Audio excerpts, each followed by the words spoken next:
Good morning everyone. कल last class में discuss कर रहे थे ऑक्यूपेशनल थेरेपी के बारे में कि what you mean about occupational therapy.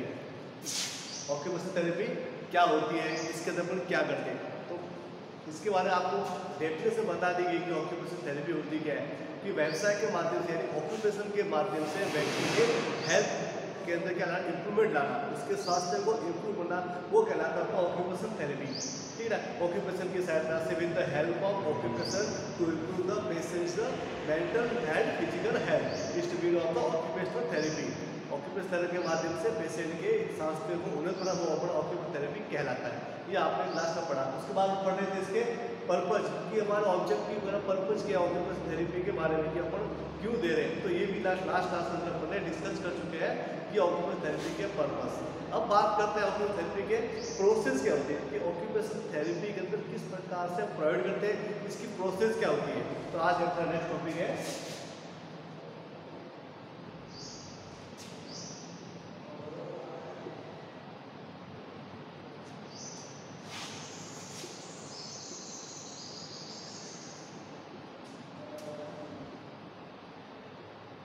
Occupational therapy process हो सकते हैं कि प्रोसेस क्या है ऑक्यूपेशनल थेरेपी के, किस प्रकार से अपन ऑक्यूपेशनल थेरेपी दे सकते हैं। प्रोसेस का मतलब होता है कौन से तरीके से हम ऑक्यूपेशनल थेरेपी दे सकते हैं या अपन पहले ऑक्यूपेशनल थेरेपी देने से पहले क्या करते हैं, क्या करना है। इससे थेरेपी देने से पहले क्या करना है, पेशेंट के बारे में क्या करना आपको पता होना चाहिए। तो पहला पॉइंट बनेगा अपना थेरेपी प्रोसेस है to collect information about the patient. तो पहला आपको टू कलेक्ट information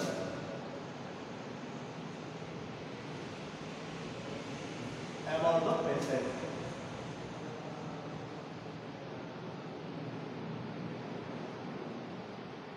ठीक है, पहला हमारा प्रोसेस है to collect information about the patient, यानी कि पेशेंट के बारे में कंप्लीट इंफॉर्मेशन प्राप्त करना है। अगर आप किसी को थेरेपी दे रहे हो, ठीक है, तो उसको देने से पहले पेशेंट के बारे में आपको पता होना चाहिए कि पेशेंट क्या है, पेशेंट पहले किस टाइप का वर्क कर रहा था, पहले किस टाइप में काम कर रहा था। तो ये इन्फॉर्मेशन आपको प्राप्त करनी है। जब आपको इन्फॉर्मेशन प्राप्त होगी तभी आके जाके पेशेंट को उसके इन्फॉर्मेशन के आधार पे आप थेरेपी दे सकते हो या उसके बारे में उसको गाइड कर सकते हो। तो पहला अपन क्या होगा to collect about the patient. Second बात करते हैं टू फाइंड आउट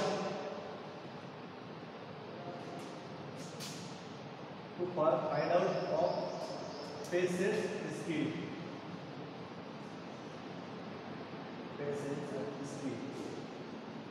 ठीक है, तो पेशेंट की स्किल के बारे में पता करना है तो find out of patient skill, यानी पेशेंट के अंदर क्या स्किल है, उसके वजह से क्या कौशल है, कुछ अलग है, कुछ नया है, उसके बारे में अपन को पता लगाना है। इसी के ये इंफॉर्मेशन कलेक्ट करोगे उसके साथ आपको ये पता चल जाएगा, पेशेंट की स्किल के बारे में पता चल जाएगा। तो पेशेंट की स्किल के बारे में क्या करना है, पता लगाना है।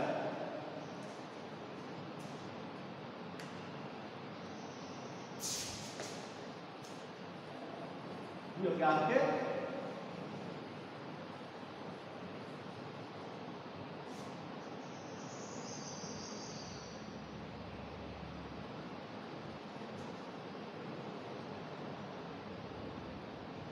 ठीक है। और क्या करते हैं और क्या करना है, पेशेंट का क्या करना है, पेशेंट का मूल्यांकन टू इवैल्यूएट द पेशेंट।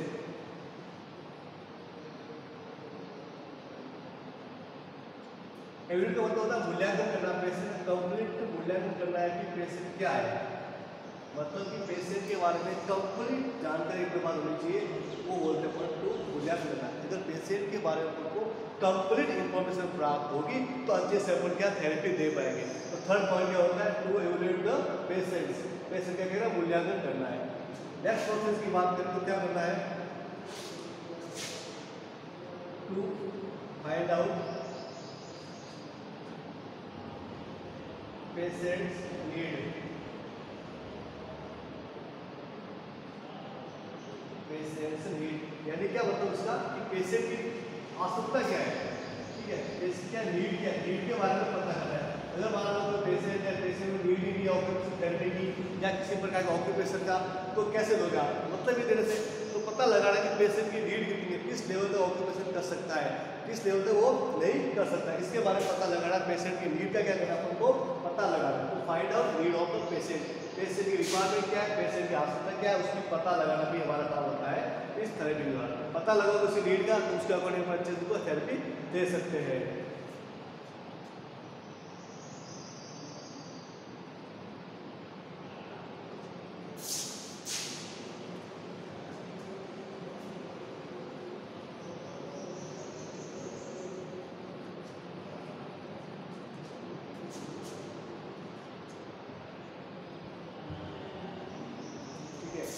और क्या करना है इसको अंदर to set the goal.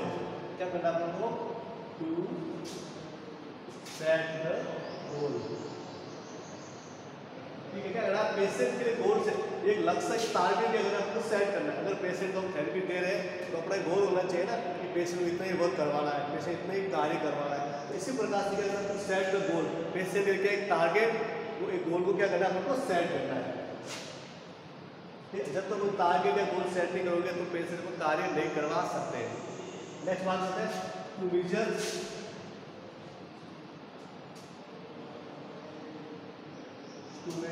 Patient capacity.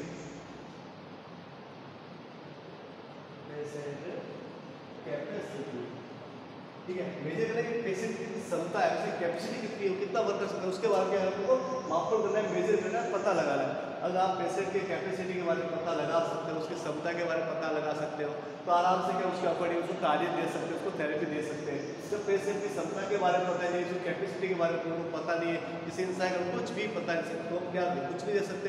तो पेशेंट की कैपेसिटी के पता लगाने के प्रोसेस के अंदर आता है। ये सारे प्रोसेस का मतलब होता है किन किन तरीके से पेशेंट को आपको थेरेपी दे सकते हैं, या किन बातों को माइंड में लेके चलना है जब पेशेंट को आपको थेरेपी दे रहे हैं। तो ये हो गया अपने माइंड, पेशेंट को क्या करना है, उसकी कैपेसिटी के बारे में उनको पता होना चाहिए।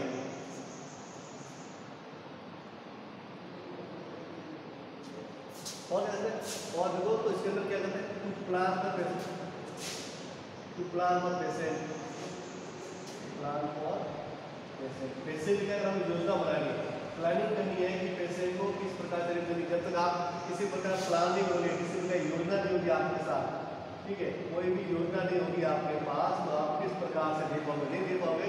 तो क्या करना है, पेशेंट के लिए क्या करना है, उनको प्लानिंग भी करनी है।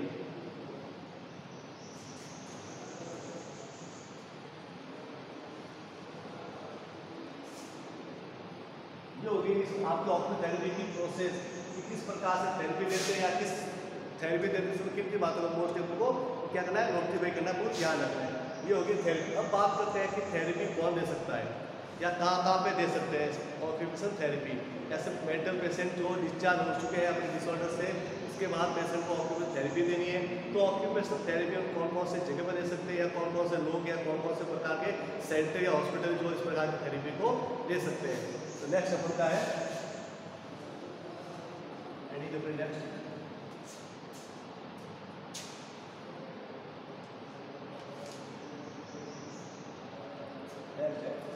सेंटर फॉर प्रोवाइडिंग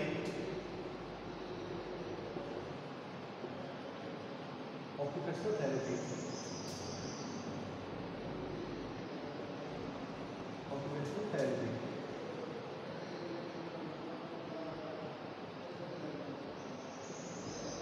ऐसे कौन कौन से सेंटर है जिस जगह पे अपन ऑक्यूपेशनल थेरेपी दे सकते हैं। तो सबसे पहला अपना रिहैबिलिटेशन सेंटर,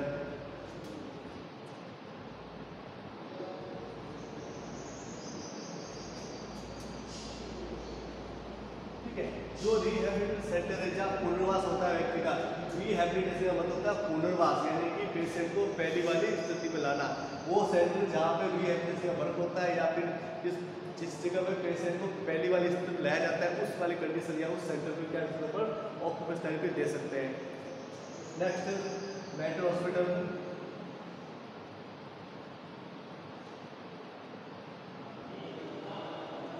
मेंटल हॉस्पिटल दे सकते हैं। Next day care centre, day care centre. Day care centre मतलब होता है पेशेंट जाता है, पूरे दिन के वहाँ रहता है, पूरे दिन उसको केयर दी जाती है, तो वो डे केयर सेंटर हो गए। नेक्स्ट स्कूल, ठीक है, जो स्कूल के अंदर भी कैंप के माध्यम से, कैंप या फिर काउंसलर के माध्यम से क्या कर सकते हैं, स्कूल के अंदर में अपन इस प्रकार की थेरेपी दे सकते हैं। ये तो कैंप को ऑर्गेनाइज करके या फिर स्कूल में किसी काउंसलर को बुला के या थेरेपिस्ट को बुला के उनके द्वारा भी स्कूल के अंदर क्या दे सकते हैं, थेरेपी प्रोवाइड कर सकते हैं।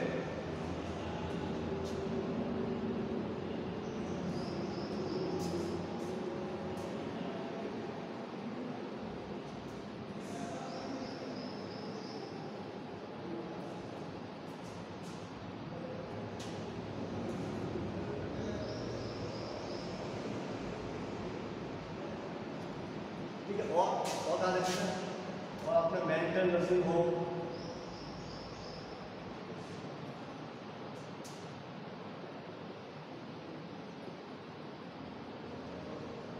जो मेंटल नर्सिंग होम है वहाँ पे अपन दे सकते हैं। दूसरा डी सेंटर,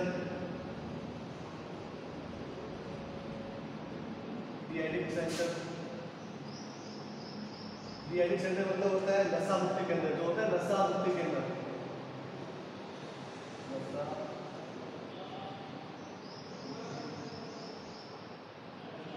नशा मुक्ति केंद्र होते हैं, जैसे जो नशा छुड़ाने का काम करते हैं वहाँ पे दे सकते हैं। ये हमें कुछ इसमें से कुछ जगह है जहाँ पर अपन थेरेपी दे सकते हैं। मेंटल नर्सिंग होम हो गया, डी सेंटर हो गया, नशा मुक्ति केंद्र हो गए, वहाँ पे दे सकते हैं, स्कूल में दे सकते हैं, मेंटल हॉस्पिटल दे सकते हैं, रिहेब सेंटर दे सकते हैं, या फिर इंडस्ट्री में दे सकते हैं। बोले तो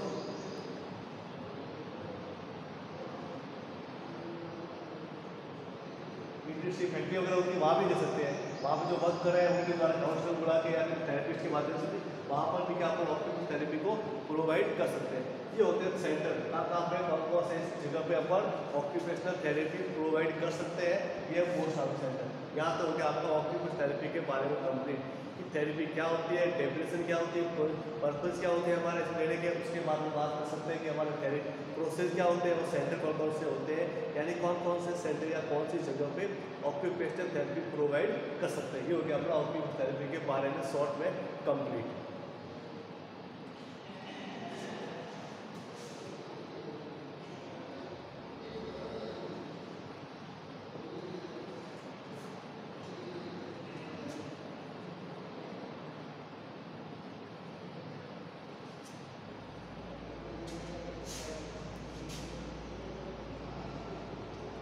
और नेक्स्ट थेरेपी है अपनी रिक्रिएशनल थेरेपी।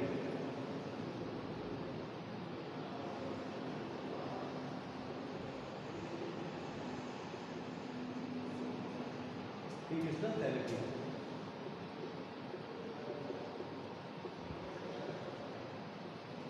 या बोलते मनोरंजन चिकित्सा।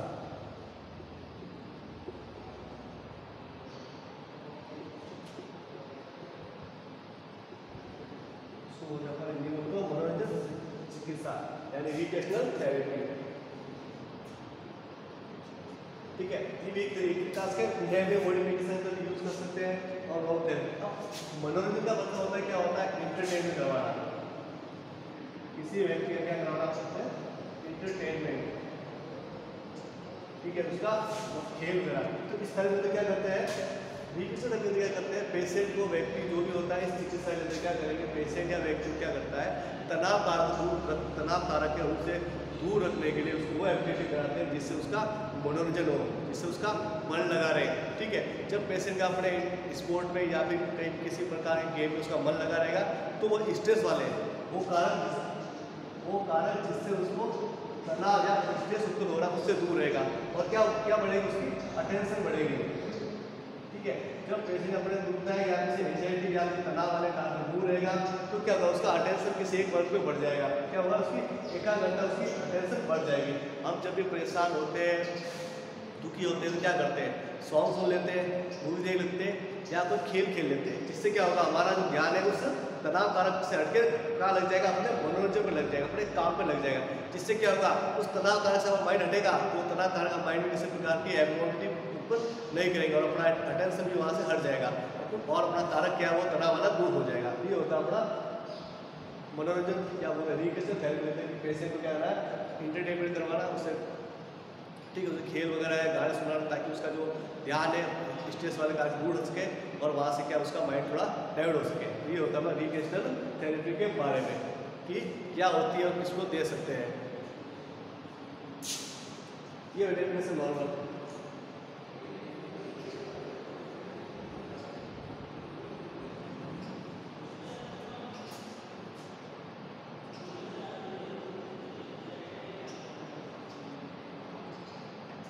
ठीक है, अब आप कहते हैं थेरेपी किन प्रकार के पेशेंट को दे सकते हैं, ऐसे कौन से लोग हैं जिनको इस प्रकार की थेरेपी की रिक्वायरमेंट होती है। किस प्रकार के लोग, पहला तो अपने स्ट्रेस वाले, जिसको तनाव रहता है उनको दे सकते हैं, या फिर जिसको जनरलाइज एंजाइटी रहती है, एंजाइटी डिसऑर्डर वाले, ठीक है, इनको दे सकते हैं। जिसमें कंटिन्यू स्ट्रेस तनाव रहता है उनको दे सकते हैं, या वो पेशेंट जो जनरलाइज एंजाइटी डिसऑर्डर से सर्वाइव करे उन लोगों को दे सकते हैं।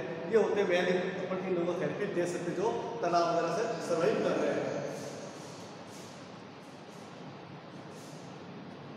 ठीक है, मोस्टली बोले तो जिन लोगों को एंजाइटी, तनाव, डर, इन लोगों को जो सर्वाइव कर रहे हैं उन लोगों को इस प्रकार की थेरेपी प्रोवाइड कर सकते हैं। ये हो गया अपना देख सकते हैं डेफिनेशन और इंडिकेशन।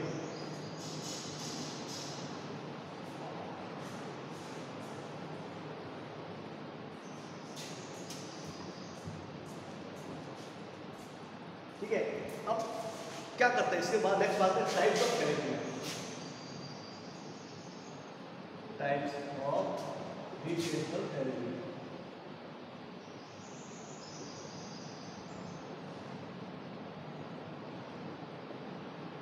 एंटरटेनमेंट के लिए जो एक्टिविटी करते हैं, मनोरंजन जो हम कार्य करते हैं, जो भी खेल करते हैं, वो सारा इसी के टाइप है। जैसे कि मान लो म्यूजिक सुनना,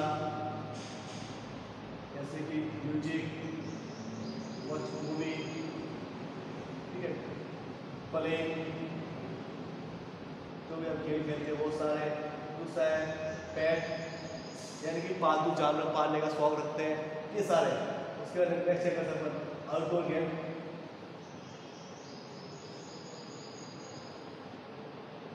आउटडोर गेम वगैरह हो गए। आउटडोर गेम मतलब बाहर मैदान के, क्रिकेट हो गया, फुटबॉल हो गया, हॉकी वगैरह, वो सारे आउटडोर गेम हुए हो सकते हैं। पेशेंट को म्यूजिक सुना सकते हैं, उसकी मूवी दिखाना पसंद की, उसको कोई इंडोर गेम दिखा सकते हैं। पेशेंट को पेट एनिमल, अगर पालतू जानवर पालने के बाद उसको दिखा सकते, वो भी करा सकते हैं। आउटडोर गेम ले सकते हैं पेशेंट को खेलने के लिए या उसे बाबू करने के लिए। और क्या, अगर उसको पढ़ने का शौक है तो बुक रीडिंग हो सकते हैं।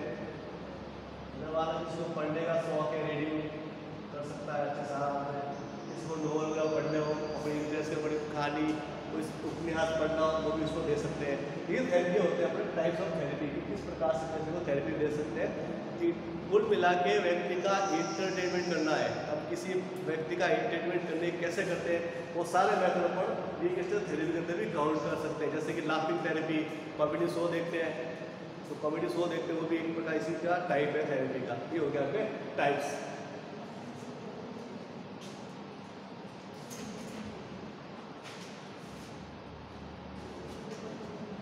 ये हो गया अपने रिक्रिएशनल थेरेपी के टाइप, इसकी डेफिनेशन और इंडिकेशन, कौन से लोगों को दे सकते हैं। इतना ये थेरेपी के बारे में कि पेशेंट जो एंजाइटी वाले होते हैं, जो तनाव वाले कारक से रहते हैं, उन लोगों को दे सकते हैं। और कब किस प्रकार से दे सकते हैं, ये सारा एंटरटेनमेंट करा सकते हैं। करना कुछ नहीं है पेशेंट का, इसके अंदर इंटरटेनमेंट कराना, उसको मनोरंजन करना है। जब पेशेंट का इंटरटेनमेंट होगा तो अपने वो तनाव वाले कारक से दूर रहेगा और उसका अटेंशन बढ़ेगा। तो अपन यही करना है, पेशेंट को तनाव को दूर करना है। ये सारे मेथड और थेरेपी अपन काम में ले सकते हैं। यहाँ तो हो गया मनोरंजन थेरेपी कंप्लीट। बाकी जो बच्चा है नेक्स्ट क्लास में पढ़ेंगे।